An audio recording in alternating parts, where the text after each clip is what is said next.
students, a very big and warm welcome to all of you. I hope you all are doing really good. So are you all ready for today's session?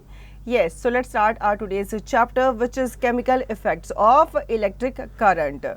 Electricity is a form of energy and current is the flow of charge. Certain materials allow electric current to pass through them.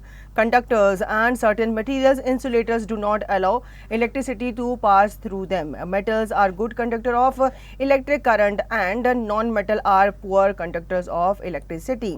तो electricity जो है ये आपका form of energy है जो कि current को flow करता है, ठीक है। कुछ मटेरियल्स आपके जो होते हैं वो अपने से इलेक्ट्रिक करंट को पास होने देते हैं, वो कंडक्टर्स कहलाते हैं, मतलब वो गुड कंडक्टर ऑफ इलेक्ट्रिसिटी माने जाते हैं। लेकिन कुछ मटेरियल ऐसे होते हैं जो इलेक्ट्रिसिटी को अपने अंदर से पास नहीं होने देते, उनको बैड कंडक्टर या फिर इंसुलेटर्स कहा जाता है। तो मेटल जो होते हैं आपके गुड कंडक्टर ऑफ इलेक्ट्रिसिटी माने जाते हैं, जबकि नॉन मेटल जैसे कि वुड है, प्लास्टिक है, रबड़ है, ये आपके इंसुलेटर्स माने जाते हैं। We use electricity to run different things like fans, doorbells, heaters, bulbs and so on. मतलब जितने भी आपके घर में इलेक्ट्रिकल अप्लायंसेज हैं उनको चलाने के लिए इलेक्ट्रिसिटी की ज़रूरत होती है। These devices show different effects of electric current such as the magnetic effect and the heating effect. ठीक है, तो इनमें से आपको कुछ मैग्नेटिक इफेक्ट देते हैं, कुछ हीटिंग इफेक्ट देते हैं, मतलब आप जैसे उनको ऑन करते हो ये गर्म हो जाते हैं। Another often used effect of electric current is its chemical effect. The passage of an electric current through a conductor liquid normally causes chemical reactions and the resulting effect of this reaction are known as a chemical effect of current. तो जो passage होता है electric current का वो एक conducting liquid से पास होकर के जाता है जो कि केमिकल रिएक्शन को बनाता है, ठीक है। इसका रिजल्ट जो होता है ये आपके रिएक्शन को इफेक्ट करता है, जिन्हें हम केमिकल इफेक्ट ऑफ करंट्स कहते हैं। We use a tester to test whether an electric current flows through a substance or not. Let us now see how a tester is made. आपने देखा होगा आपके घर में जितने भी इलेक्ट्रिशियन आते हैं उनके पास एक टेस्टर होता है, ठीक है। वो एक पेचिस की तरह होता है जिसके पीछे एक छोटी सी लाइट होती है। जिस चीज़ में करंट आ रहा होता है वो लाइट जल जाती है, उसको टच करने से अगर करंट नहीं आता तो वो लाइट नहीं जलती। Now activity 1, objective to make a tester for identify conductors and insulator. Materials required: a cell, a electric bulb and 3 pieces of an insulated copper wire. Procedure: connect one end of the cell and an electric bulb using a piece of copper wire and connect the second piece of copper wire with the other end of the cell and leave its other end free. Now connect the last piece of a wire with the bulb and also leave its other end free.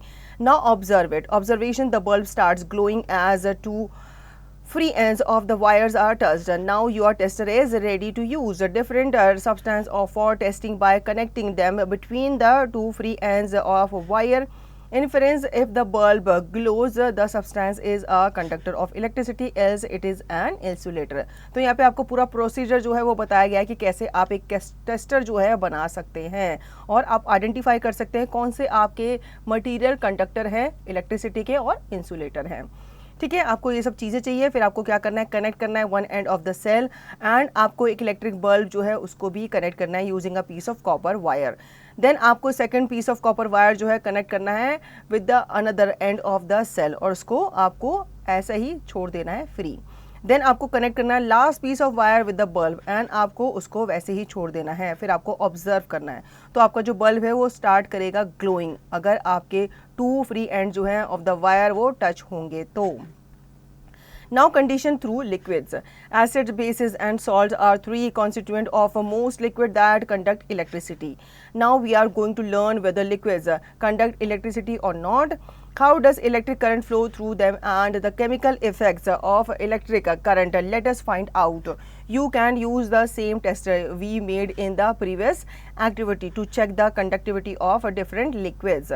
तो acid, base and salt जो होते हैं आपके 3 constituents माने जाते हैं most of the liquid के, ठीक है, जो कि कंडक्ट करते हैं इलेक्ट्रिसिटी को। Now activity 2, objective to test the electrical conductivity of lemon juice and vinegar. Material required: plastic cap of a discarded bottle, cell, bulb, copper wire, lemon juice and vinegar. Caution: the free ends of the wire should not touch each other in the liquid. Procedure: connect a bulb cell and copper wires to make a tester. Take 2 small plastic vessels. Pour 1 teaspoon of lemon juice in vessel and vinegar in another vessel. Bring your tester and dip the free ends of its copper wires into the lemon juice. Observe if the bulb glows. Now test vinegar using the tester and observe if the bulb glows. Observation: the bulb glows in each case. Inference: this shows that both the lemon juice and vinegar conduct electric current.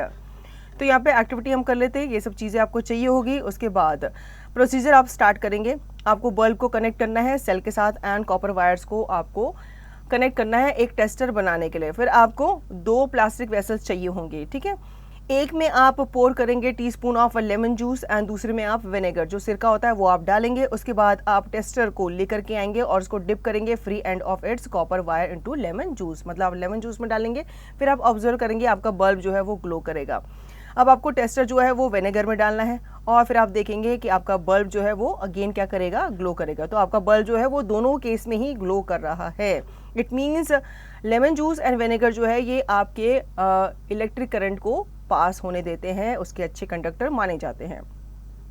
Now activity 3, objective to find out if a liquid conduct electricity and classify them as good or poor conductors. Materials required: battery, bulb, LED lamp, connecting wires, iron nails. 2 beakers containing the following liquids: lemon water, vinegar, salt water, sugar solution, distilled water, mustard oil, tap water, fruit juice, copper sulfate solution. Procedure: connect the circuit according to the circuit diagram given in the figure. Place the beaker containing the liquid and make the connection with the iron nails as shown. Test by replacing the beaker containing liquid one by one and observe whether the bulb glow or not in each case. Sometimes the current passed through the liquid may not be enough to make a bulb glow. In that case, you can try replacing the bulb with an LED lamp. Note your observation in the given table. Observation table, ठीक है। Then we observe that the bulb glow in quite a few cases, such as salt water, copper sulfate, etc., and does not glow in the case of liquids such as distilled water, sugar solution, etc. Inference: this shows that distilled water and sugar solution are poor conductor of electricity. अब यहाँ पे आपको अलग अलग जो liquids है वो लेने हैं ताकि आप टेस्ट कर सको कि ये गुड कंडक्टर ऑफ इलेक्ट्रिसिटी है या नहीं है, ठीक है। आपको प्रोसीजर यहाँ पे स्टार्ट करना है। आपको सर्किट को इस डायग्राम के अकॉर्डिंग जो है सेट करना है, ठीक है, जैसे यहाँ पे आपको दिखाया गया है। देन आपको प्लेस करना है बीकर को जिसमें आपका लिक्विड है और आपको कनेक्शन जो है बनाना है विद आयरन नेल। देन आप रिप्लेस करेंगे बीकर को जिसमें आपके अलग अलग लिक्विड है, मतलब आपने पहले शुगर सोल्यूशन वाला, देन आपने डिस्टिल्ड वाटर, सॉल्ट वाटर, इस तरीके से आपने जो भी सोल्यूशन बनाया होंगे उनको आपको एक एक करके रखना है यहाँ पे, ठीक है। फिर अपनी जो ऑब्जर्वेशन है वो आपको इस टेबल में लिखनी है और आपका रिजल्ट यहाँ पे आपको ये पता चलेगा कि जो बल्ब है वो कुछ ही केसेस में ग्लो करेगा, सॉल्ट वाटर में, कॉपर सल्फेट एक्सेट्रा में, लेकिन ये डिस्टिल्ड वाटर में और शुगर सोल्यूशन में ग्लो नहीं करेगा। दैट मीन्स डिस्टिल्ड वाटर जो है और शुगर सोल्यूशन जो है वो बैड कंडक्टर ऑफ इलेक्ट्रिसिटी है। The bulb glowed in the case of tap water because tap water contains minerals, i.e. salts, which make it a good conductor of electricity. Most liquids that conduct electricity are solution of acid, bases and their salts. On the contrary, there are no salts present in distilled water and therefore it is a bad conductor. It has been observed that when we dissolve a pinch of common salt in distilled water, it behaves as good conductor. The liquid that allows the liquid current to pass them are known as electrolytes. Lemon juice and tap water are electrolytes. अब bulb जो होता है कुछ cases में glow करता है, जैसे tap water जो है उसमें मिनरल्स होते हैं, तो ऐसे सिचुएशन में आपका बल्ब जो है ग्लो करता है।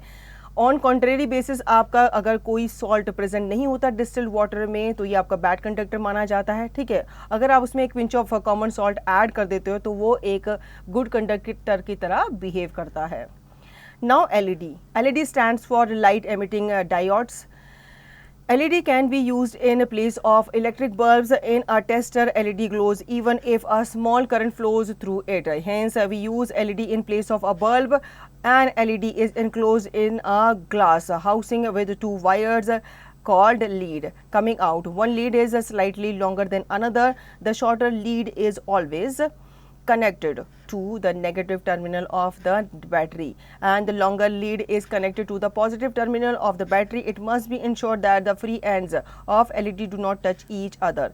LEDs are available in many colors such as red, green, yellow, blue, white and are used in many applications. अब हम LED के बारे में बात कर लेते हैं, ठीक है. LED stands for light emitting diodes, और LED जो है इन्होंने रिप्लेस किया है आपके जो पुराने बल्ब थे, इलेक्ट्रिक बल्ब, उनको, क्योंकि LED जो है वो ज़्यादा अच्छे से ग्लो करते हैं और ये आपकी जो इलेक्ट्रिसिटी है, बिजली जो है वो भी ये कम खाते हैं. एक LED जो होता है वो इंक्लोज होता है इन अ ग्लास हाउसिंग, जिसमें आपके 2 वायर्स जो हैं वो लगे हुए होते हैं. वन लीड जो होती है आपकी स्लाइटली लॉन्गर होती है देन अदर, और आपकी शॉर्टर लीड जो होती है वो ऑलवेज कनेक्टेड टू होती हैं नेगेटिव टर्मिनल के साथ of the battery. Magnetic effect of electric current. Electric current also produces magnetic effect if we keep a compass needle near a wire. When the electric current flows through it, the needle of the compass will deflect due to the magnetic effect of electric current. A magnetic compass shows a deflection when placed near an electric circuit. Thus, we can replace the bulb with a compass needle in a tester to test the conductivity of liquids. Let us perform an activity to understand this better. अब हम magnetic effect के बारे में बात करते हैं electric current के. Electric current जो होता है ये आपका मैग्नेटिक इफेक्ट भी जगाता है, प्रोड्यूस करता है. अगर आप एक कंपास नीडल जो होते हैं वो किसी वायर के नियर रखते हैं तो आपका इलेक्ट्रिक करंट अगर फ्लो हो रहा होता है उसके नीचे से या उसके अंदर से, तो आपके नीडल ऑफ कंपास जो है वो भी डिफ्लेक्ट करते हैं due to magnetic effect of electric current. तो यहाँ पे इसको हम और अच्छे से समझ लेते हैं एक एक्टिविटी को करके. Activity 4 objective 2, determine the conductivity of different fluids using a tester with a compass needle. Materials required: empty tray of magnetic compass, battery, connecting wires, liquids such as distilled water, tap water, kerosene, aerated drink, vinegar, salt and sugar solution and plastic caps of bottle. Procedure: take the empty tray of matchbox and put a compass needle into it. Wrap a connecting wire a few times around the tray and connect one free end of the wire to a terminal of the battery and leave the other end free. Now connect one end of the another piece of wire to the other terminal of the battery and leave its other end free. Join the free ends of 2 wires. If the compass needle shows a deflection, your tester is ready to use. Now dip the free ends of the wire of the tester in the tap water kept in a plastic cap, and if the needle deflects, then the liquid is a good conductor as it is a poor conductor of electricity.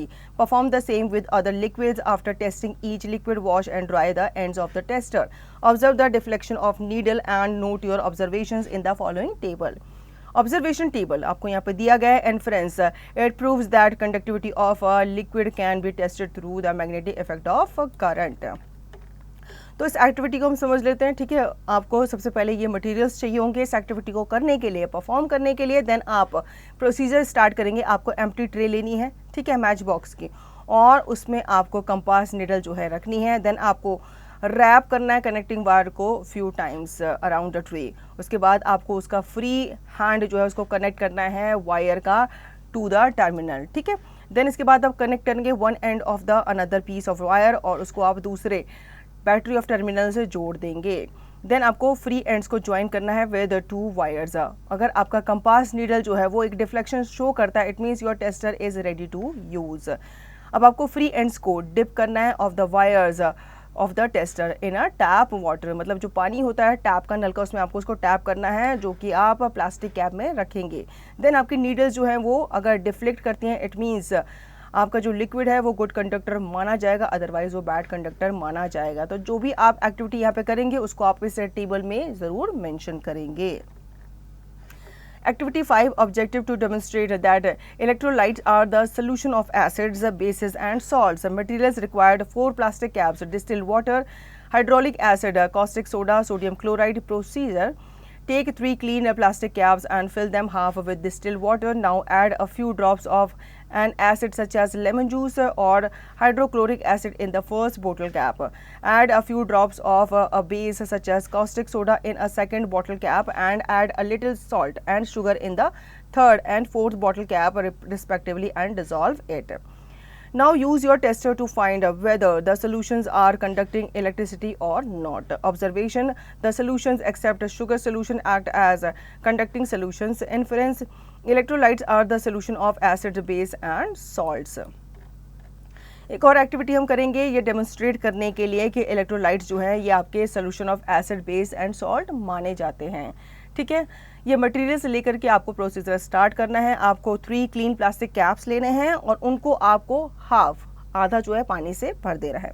उसमें आप few drops of acid डालेंगे। ठीक है, acid मतलब आप lemon juice डाल सकते हैं या फिर आप हाइड्रोक्लोरिक एसिड भी डाल सकते हैं फर्स्ट बॉटल कैप में। देन आप फ्यू ड्रॉप्स ऑफ बेस डालेंगे एज काउस्टिक सोडा। ठीक है, सेकंड बॉटल कैप में, और ऐड करेंगे salt and sugar in the third and fourth bottle को आप रिस्पेक्टिवली इस तरीके से छोड़ देंगे। इसके बाद ऑब्जर्वेशन आपके दिखेंगे कि जो सोल्यूशन है एक्सेप्ट शुगर सोल्यूशन वो एक्ट करेगा एज ए कंडक्टिंग सोल्यूशन। ठीक है, chemical effect of a current. In the previous class you have learned about some effects of a current. Chemical effect is one of them. When we pass an electric current through an electrolyte or a conductive solution, some chemical changes like the formation of bubbles or change in the color of electrolyte are observed in the solution. These chemical changes are termed as chemical effect of electric current. ठीक है, हमने previous class में पढ़ा था कि कुछ current का हमें इफेक्ट जो है वो देखने को मिलता है। केमिकल इफेक्ट जो है वो भी क्या है, उन्हीं में से एक है। जब हम इलेक्ट्रिक करंट को पास करते हैं इलेक्ट्रोलाइट्स के थ्रू या फिर कंडक्टिंग सोल्यूशन के थ्रू, तो आपका केमिकल चेंजेस जो है वो वहाँ पे आपको देखने को मिलते हैं और वहाँ पे आपको बबल्स वगैरह है, जो बुलबुले होते हैं वो देखने को मिलते हैं, या फिर जो इलेक्ट्रोलाइट है उसका कलर चेंज हो जाता है।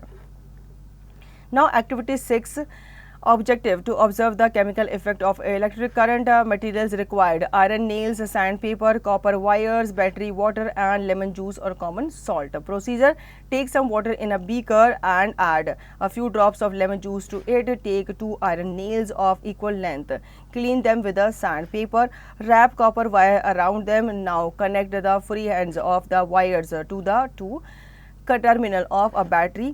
Immerse 2 iron nails in beaker filled with water and a few drops of lemon juice. Make sure that the nail heads are outside the water. These 2 nails are called electrodes. The electrodes nail which is connected to the positive terminal of the battery is called anode, and the electrodes is connected to the negative terminal of the battery is called cathode.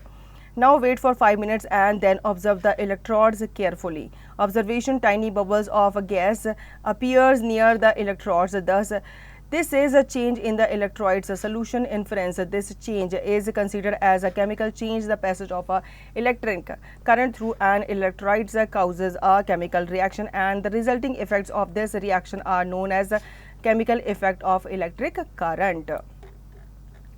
एक और activity हमें करनी है chemical effect of electric current को समझने के लिए। ठीक है, प्रोसीजर आप स्टार्ट करेंगे। कुछ वाटर जो है वो आप एक बीकर में लेंगे, देन उसमें आप लेमन जूस जो है वो डाल देंगे। ठीक है, कुछ ड्रॉप्स आपको डालने हैं। उसके बाद आप 2 आयरन नेल्स लेंगे इक्वल लेंथ के, और आप उनको सैंड पेपर से पहले क्या कर लेंगे, क्लीन कर लेंगे।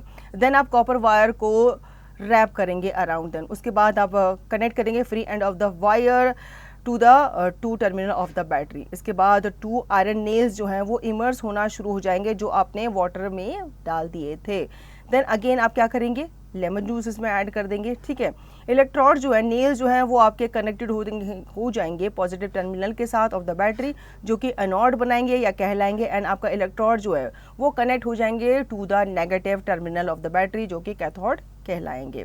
तो आपको 5 मिनट्स तक वेट करना है और इलेक्ट्रोड्स को केयरफुली ऑब्जर्व करना है। तो आपकी ऑब्जर्वेशन क्या निकलेगी, टाइनी छोटे छोटे बबल्स जो हैं गैस के वो वहाँ पे आपको दिखने शुरू हो जाएंगे, और ये आपके इलेक्ट्रिक सोल्यूशन के कलर को भी चेंज करेंगे। Fact bites: if electrodes were immersed in water and a current was passed, bubble of oxygen and hydrogen were produced.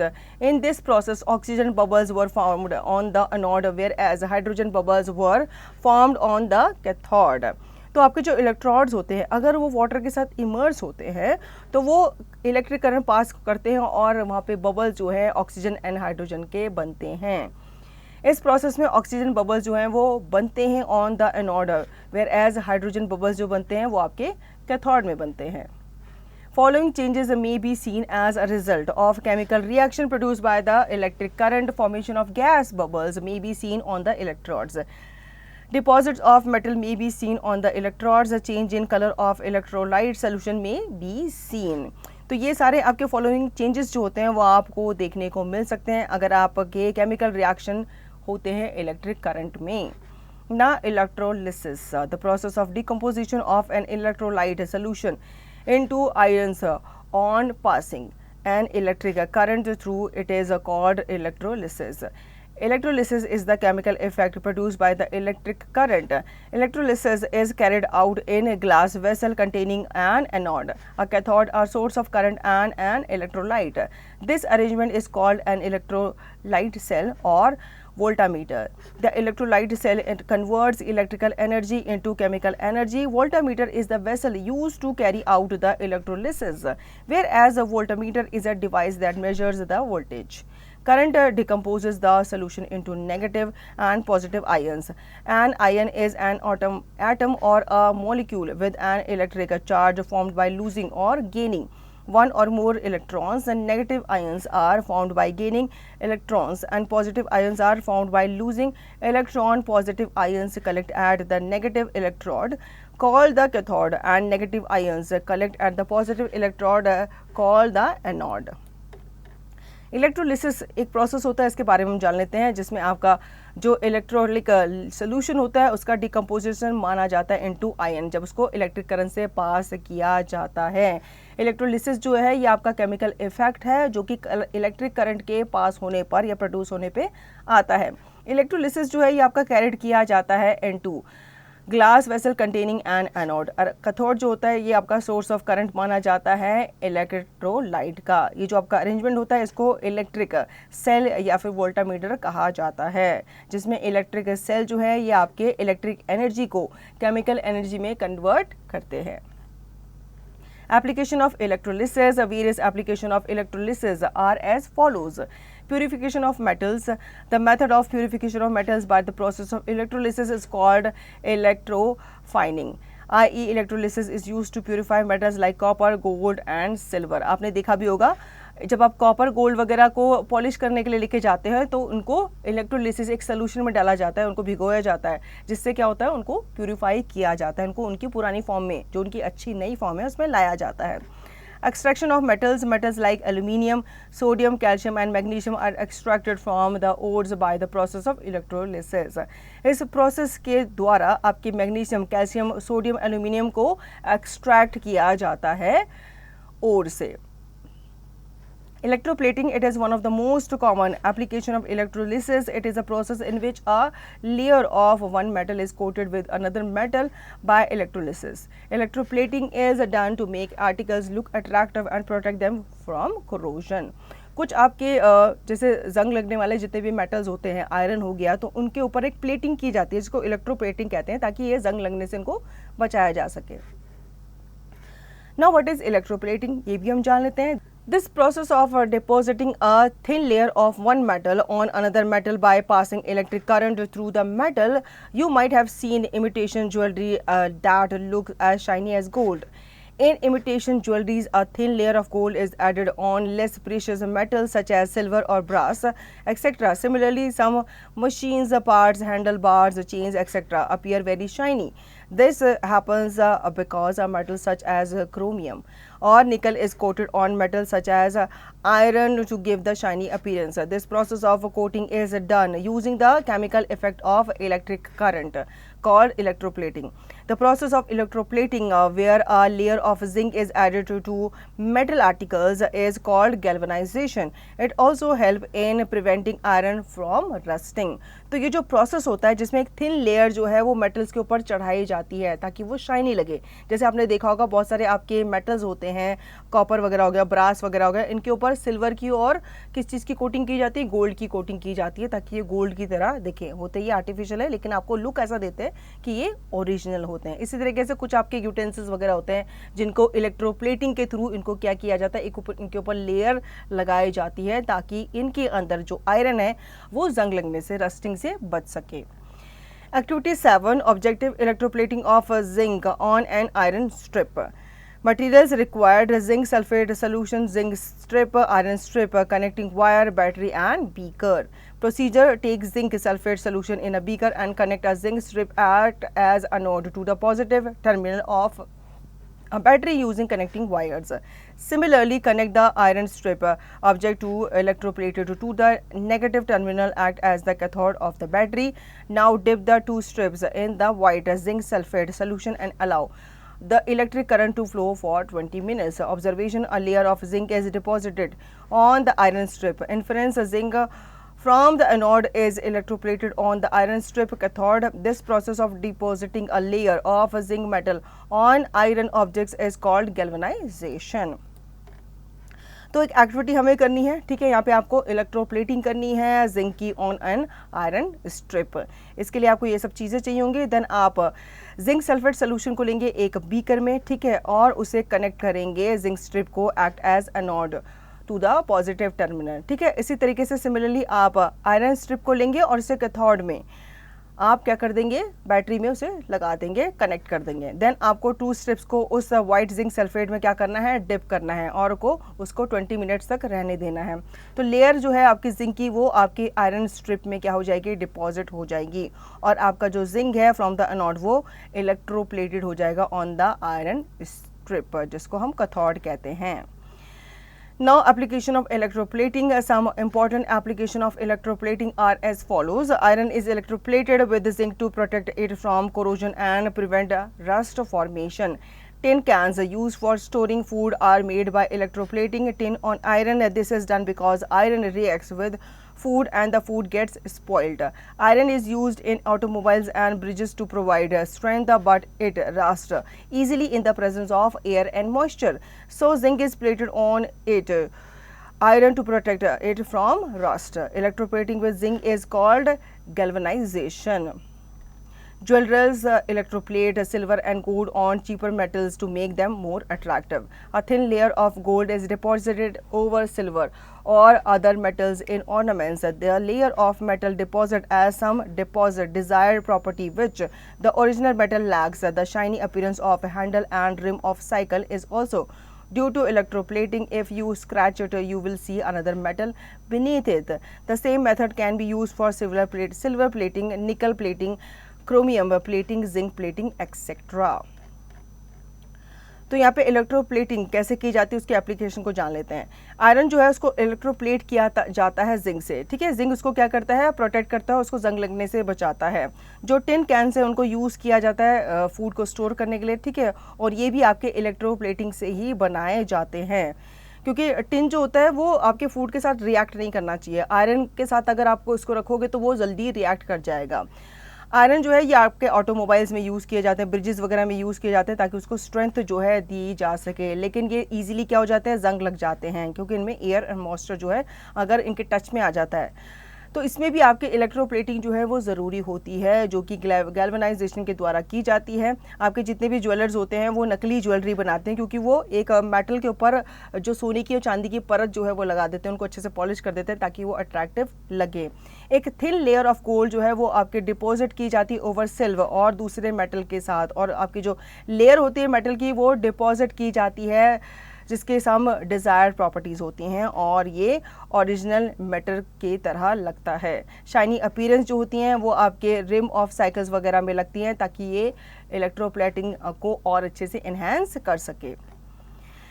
Read at a glance, most liquids which conduct electricity are the solutions of acids, bases and salts. The conduction of electricity in liquids can be tested using a bulb or a magnetic compass. An electric current can bring about a chemical change. Electric current produces chemical changes in a solution called chemical effect of electricity. The electrode connected to the positive terminal of a battery is called anode and the electrode connected to the negative terminal of the battery is called cathode.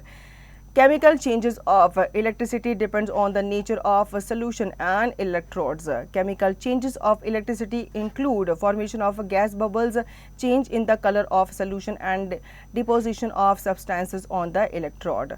Positive ions and negative ions are also called cations and anions respectively. Distilled water does not conduct electricity. Electrolysis has a variety of applications like purification of metals, extraction of metals, and electroplating. In electrolysis, the positive and negative electrodes are also called cathode and anode respectively. The arrangement in which electrolysis take place is called an electric cell. The process of depositing a thin layer of one metal on another metal by passing electric current through the metal solution is called electroplating. Galvanization is the process of electroplating where a layer of zinc is added to metal items. Electroplating and extraction of pure metals are the application of chemical effects of current. Industrial uses of electroplating include prevention of corrosion, addition of a shiny layer to applications making imitation jewelry and producing food packaging. Key terms to know: electricity, the movement of electric charges through an object or a body; electric current, the flow of electric charge; conductors, the materials that allow electricity to pass through them; insulators, the materials that do not allow electricity to pass through them; electrolysis, the process of producing a chemical reaction by passing an electric current through an electrolyte; the solute that gets dissociated in water and conducts electricity; ions, a single atom or group of atoms that carry charge either positive or negative; anode, a positively charged electrode; cathode, a negatively charged electrode; caution, a positively charged ion; anion, a negatively charged ion. Electroplating, a process of depositing a thin layer of any desired metal on any material by the method of electrolysis. Galvanization, the process of electroplating where a layer of zinc is added to a metal item. So children, I hope you understood the chapter very well. Now you will revise the chapter and practice the given exercise to understand the chapter thoroughly.